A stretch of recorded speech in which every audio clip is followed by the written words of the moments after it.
Hi friends, good morning. இப்போ நம்ம பார்க்க போகிறது டைம் அண்ட் ஒர்க்கில் டைப் 3 பார்க்க போகிறோம்.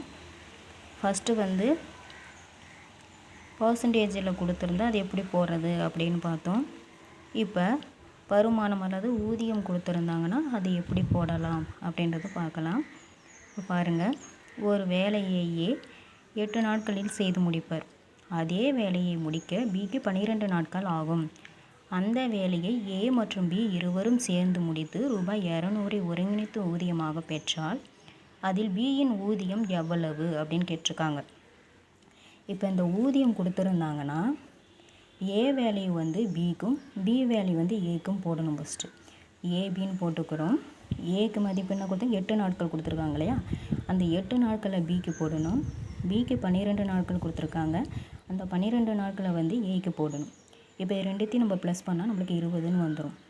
இப்போ இங்கே கொடுத்துருக்காங்க இல்லையா ஊதியம் 200, அதை இந்த 20ஆல் நம்ம அடித்து போடணும். 0க்கு 0, 1 2 5 2 20ன்னு வருது, அப்போ 10ன்னு வந்துடுது. இப்போ ஏக்கு என்ன கொடுத்துருக்காங்க 12 இல்லையா, அந்த 12 கூட 10 நம்ம பெருக்கணும், 120ன்னு வரும். அதே மாதிரி பிக்கு 8, அது கூட இந்த 10 நம்ம பெருக்கணும்னா 80ன்னு வரும். அப்போ பியினுடைய ஊதியம் 80.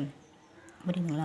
இப்போ அந்த ஊதியம் வருமானம் கொடுத்துருந்தாங்கன்னா மெயினாக ஏ வேல்யூ பிக்கும் பி வேல்யூ ஏக்கும் மாற்றி போட்டு ரெண்டுத்தையும் ப்ளஸ் பண்ணி அதை கொடுத்துருக்குற அந்த வருமானத்தை நம்ம டிவைட் பண்ணி வரக்கூடிய மதிப்பை ஏக்கு நேரம் என்ன வேல்யூ இருக்கோ அதை கூட பெருக்கணும். பிக்கு என்ன கொடுத்துருக்காங்களோ அதை கூட பெருக்கி ஏவின் ஊதியம் கேட்டாங்கன்னா ஏனுடைய ஊதியம் 120ன்னு சொல்லணும். பியினுடைய ஊதியம் கேட்டதுனால 80. Okay, thank you friend.